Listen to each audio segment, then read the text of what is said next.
Hoje a gente vai estar apresentando o nosso projeto, que tem como título O Ensino de Conceitos Termoquímicos Básicos para Alunos com TEA através da ferramenta metodológica Scratch. Abaixo está o nome da nossa equipe.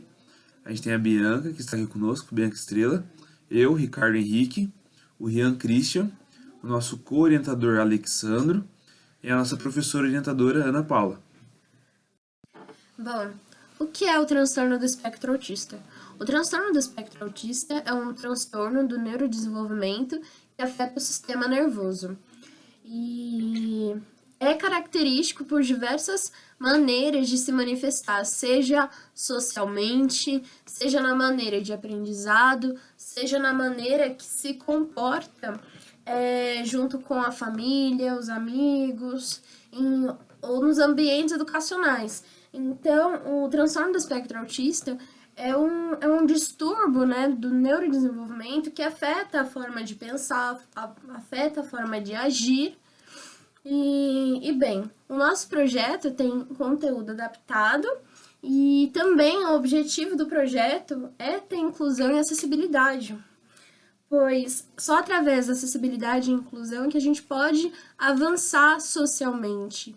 Até porque em toda a história, as pessoas com deficiência, as pessoas neurodivergentes, sempre foram segregadas, deslocadas e nunca foi feito um programa de adaptação, de inclusão. Então, nisso, a gente precisa avançar muito. E a gente descobriu o Scratch como uma ferramenta inclusiva nesse aspecto, usando também alunos presentes. Eu mesma, Bianca, eu possuo o transtorno do espectro autista. Eu sou uma aluna autista que tem déficit de atenção. E esse projeto me ajudou a desenvolver, não só para mim, mas com o objetivo de outras pessoas participarem e serem alcançadas, contempladas por projetos mais inclusivos, mais acessíveis, dando realmente direito educacional constituído por lei para as pessoas com deficiências, que a gente sabe que, na realidade, a gente não vê tanta inclusão assim em relação às pessoas com deficiência. Então, o objetivo do projeto é esse, é usar o Scratch como ferramenta educacional inclusiva. Então, para a gente poder executar tudo isso que a Bianca falou, a gente utiliza uma metodologia específica para o desenvolvimento dos nossos projetos. Então, primeiro a gente faz toda a organização de cada um dos slides, cada um dos exercícios, como se fosse uma pré-visualização do projeto em um programa gráfico. A gente tem a criação de atores no Scratch, junto com a animação e a inserção das falas, que tudo isso é um conjunto. Cada ator tem sua animação, que faz parte das falas também. São as falas tanto visuais quanto em áudio, para o usuário poder ouvir e também ler as falas de cada um dos atores. Os atores seriam os personagens do projeto, também os slides. Cada slide tem seu áudio explicativo, cada pergunta tem seu enunciado e até algumas perguntas que têm leis alternativas, que são os atores de opção. Então, e por último, após a gente encerrar toda essa parte, a gente apresenta para a Bianca o projeto para que ela possa fazer as adaptações para alunos com TEA. Então a Bianca, a partir do projeto, ela consegue fazer adaptações tanto para as especificidades dela, quanto para outros alunos TEA. Assim, a gente consegue estar fazendo um projeto totalmente adaptado para qualquer tipo de aluno com TEA. Bom, a gente vai mostrar um pouquinho dos nossos resultados do projeto. Primeira coisa que a gente fez foi padronizar as cores. Por quê? Porque autistas, em geral, a gente aprende mais com padronizações. Pelo simples fato de que o inesperado, a forma como é desenvolvido agora os métodos educacionais, não conseguem se aplicar à forma como a gente aprende, com as nossas capacidades, com as nossas limitações educacionais. Então, o que serviu para mim foi a questão de padronização das cores. Então, as seções endotérmicas em azul, as exotérmicas em vermelho, os botões anterior e próximo inseridos e os áudios explicativos e curtos. Por quê? Porque boa parte de nós a gente tem defasagens na área da memória. Com as padronizações de cores, Isso ajuda a gente lembrar do conteúdo, dos exercícios, através, né, das cores. Então, quando eu penso em reações endotérmicas, eu sempre penso também nas cores em azuis. Isso também guia a minha visão e também ajuda a minha visualização no geral. Bom, aqui, né, eu vou explicar um pouquinho dos conceitos endotérmicos. Aqui tá na foto os reagentes e produtos. Os reagentes estão mais embaixo, os produtos estão mais em cima, pois significa o calor absorvido. Então, ou seja, a absorção de calor. Então, é uma reação endotérmica. E também a gente deixou explícito os eixos X e Y, que significa a questão do caminho da reação. E isso facilitou visualmente eu identificar e eu me achar nos slides, porque por conta, né, dos altos estímulos que as pessoas neurodivergentes recebem, acaba atrapalhando a nossa visualização no geral.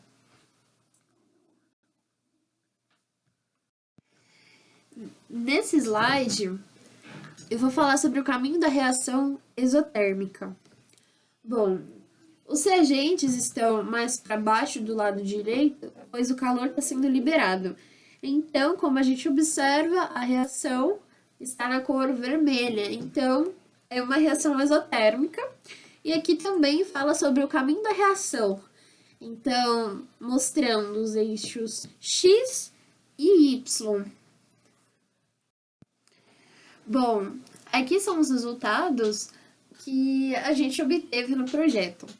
Então, a gente delimitou as possibilidades de resposta, pois facilita na hora de fazer os exercícios. Então, ou a reação é endotérmica ou exotérmica. E também a gente colocou as respostas em caixinhas, porque se não tivesse em caixinhas, quando eu observava, as respostas estavam voando, e às vezes eu nem identificava que era uma resposta. Para mim eram só coisas aleatórias, que significava alguma coisa que eu não sabia. Então, delimitar as respostas fez com que eu identificasse que eram respostas, que era uma pergunta, que era um exercício que era para eu responder. E também a gente fez a separação dos textos para visualizar melhor, pois com os textos um perto do outro, confundia a leitura, eu me perdia e também eu não conseguia prestar tanta atenção nos exercícios. Já aqui, a gente consegue observar o software que a gente utilizou, que foi o Scratch. Essa é a interface utilizada e como eu disse anteriormente já, é uma interface de programação em blocos. Então a gente pode ver que do lado esquerdo estão os blocos de programação, separados em diversas classes ali, diversos tipos. No meio está a programação em blocos. Do lado direito a gente tem, tanto em cima, uma pré-visualização de como fica o programa para o usuário, com os slides, os botões, os atores, e embaixo os atores dentro desses quadradinhos. A gente optou por estar utilizando o Scratch para que esse projeto também possa ser uma possibilidade de estar ensinando outros professores para estarem podendo criar esses projetos também para seus alunos, sem estar se aprofundando muito em programação, linguagem de programação, e sim em simples blocos, facilitando assim para que eles consigam estar criando plataformas, projetos como estes, para estar facilitando o ensino de seus alunos. Já aqui a gente tem alguns pedaços dos códigos utilizados neste projeto. Aqui nesse slide a gente tem o código de identificação das respostas, que é o código que vai estar mudando a resposta do usuário, né, a resposta da Bianca no caso, para exotérmica, se ela clicar o botão de exo, a opção, ou endotérmica, se ela clicar a opção de endotérmica. Então a gente pode ver que o que esse código faz é mudar essa variável ans1, que é a variável que vai estar guardando a resposta da Bianca, para exotérmica, se ela clicar a opção exotérmica, ou endotérmica se ela clicar a opção endotérmica. E aí depois transmite a avaliação para estar devolvendo se a resposta dela foi certa ou se foi errada.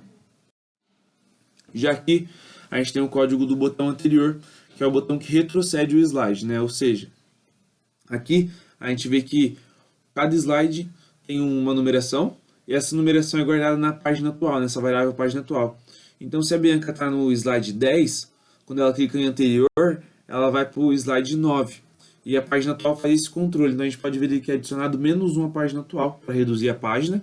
E depois é transmitida a função mudar page, que é a função que vai estar mudando a página através da variável.